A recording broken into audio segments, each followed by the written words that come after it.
You're right on time. Thanks. Hey, do you think I'll get that gliding exam exemption? I made sure I was on my best behavior in Mondstadt. I landed well outside the city and walked in through the gates. I'll help you apply, don't worry. For now, let's see what we have here. What are the doctor's energy fields even made from? The usual attract and repel principles that govern Kuvaki don't seem to apply to them. They are very mysterious, but ultimately, they appear to be comprised of energies from the three realms. Thanks to research by Master and the Hexen Circle, we know that Tevat's 7 elements are derived from the more primordial power of the Light Realm, which is antagonistic with the power of the Void Realm. Since you have the power of the Dragon Durin within you, I'm sure you can already tell that this energy field contains no abyssal energy. That's true. It's not abyssal energy, it's something pure, wild, and untamed. I've been thinking about something. Do you still remember the device that Dory supplied from the Academia when you and Miss Columbina fought Raria? That was one of the most marvelous feats of ingenuity I've ever seen. The design, the craftsmanship, the material selection. I couldn't fault any of it. Not to mention the operating principles. Surely the most ingenious feature of all. Dory didn't go into detail on how it functions, but I have a working theory. The clue was that Miss Columbina was somehow able to use the pyro energy that you provided, despite the fact that, as a moon goddess, she should only be able to use Light Realm energy in principle. Now, all elemental energy is, of course, derived from Light Realm energy to begin with. Hence, I suspect that the device works by restoring elemental energy to its original state.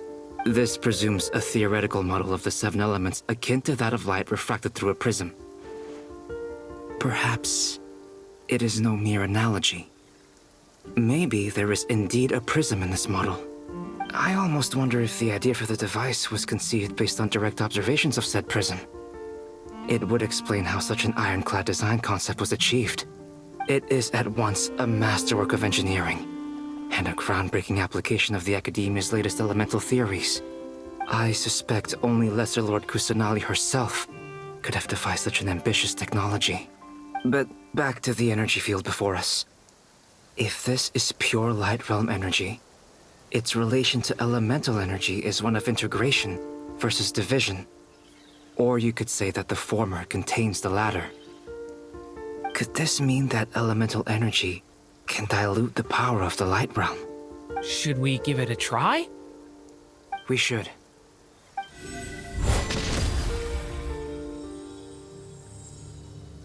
Ha!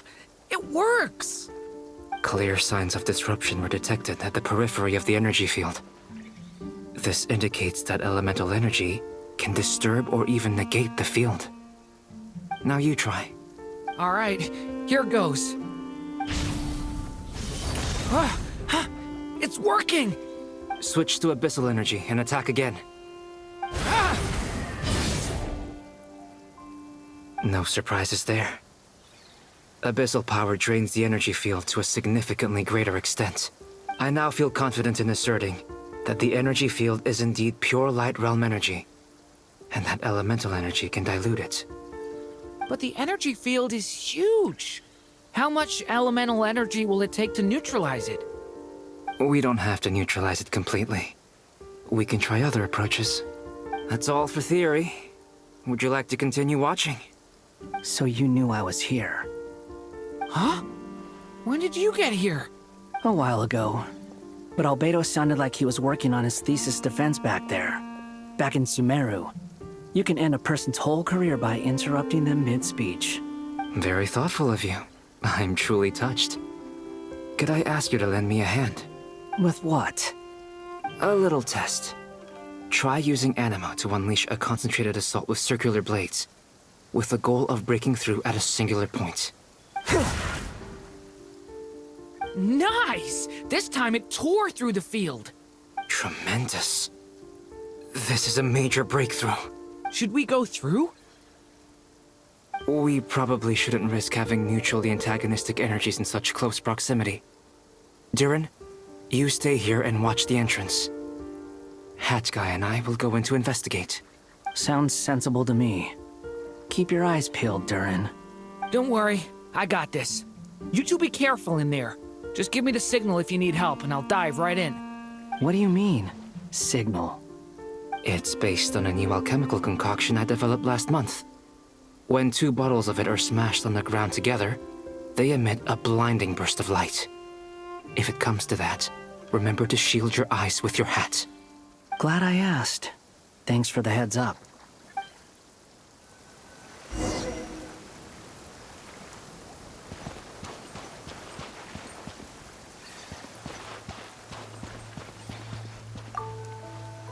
Like I thought. Beyond a certain distance, we can't see the opening where we came in. Maybe that's to prevent people from escaping. Sounds like Dottore style to me. Not much has changed. Things are basically the same here as they were before the energy field appeared.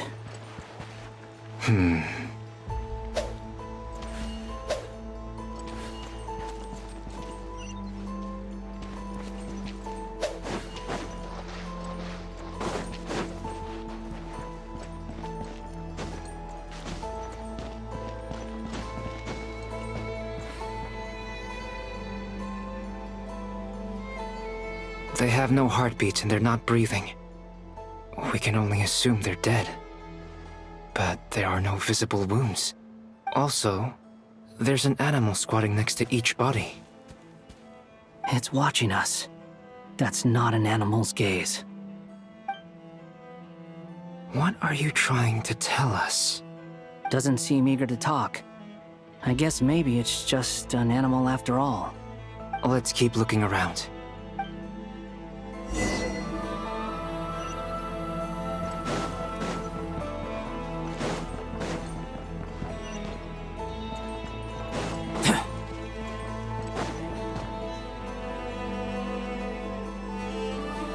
Same situation everywhere.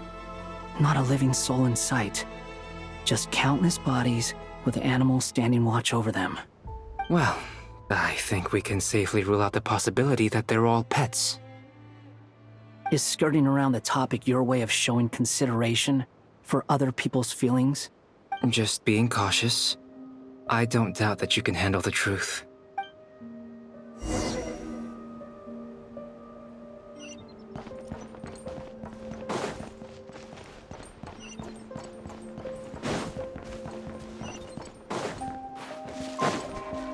Careful. Please, help us. Please. Over there! I hear a voice.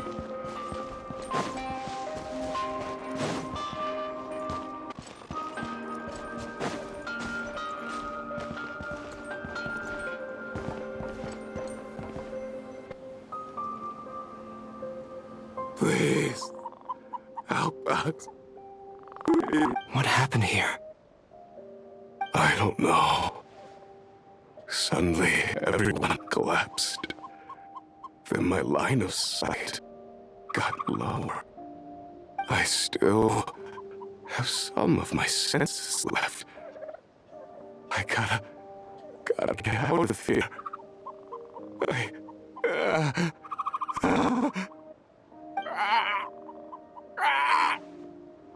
It looks like there's a huge experiment going on inside this energy field. Maybe each energy field is its own giant experiment. Vile. He's swapping human minds with those of animals. Even without the other circumstances, this would be an extremely radical experiment. Those people may have lost their sense of selves, but they are not fully animals either. If they were, they would have left. But instead, their instincts are driving them to remain by their dead bodies. We should go. No sense in sticking around here longer than we need to. Agreed.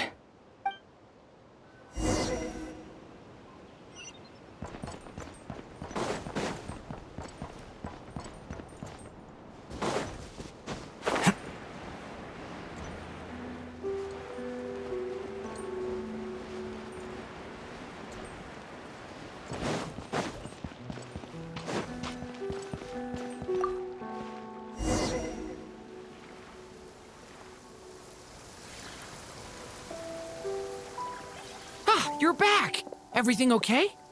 We saw some things that take a strong stomach. Otherwise, we're fine. We should share our findings with the others.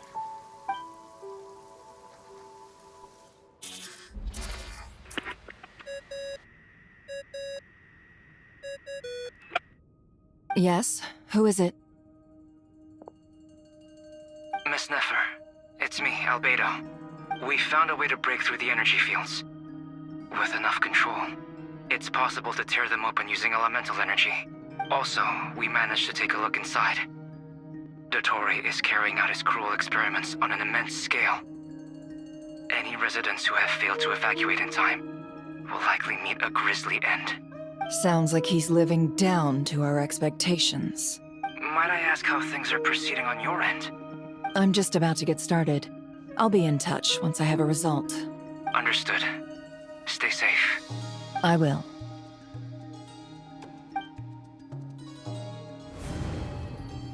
Well, Nefer, I'll link up with you once my tasks are complete. What makes you think I'd need you to do that? I'll need it. And considering the way you approach certain matters, I think you'll be better off with me present.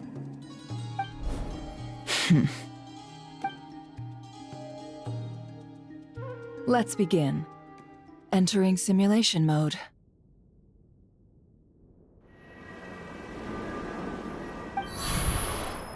A vast wasteland.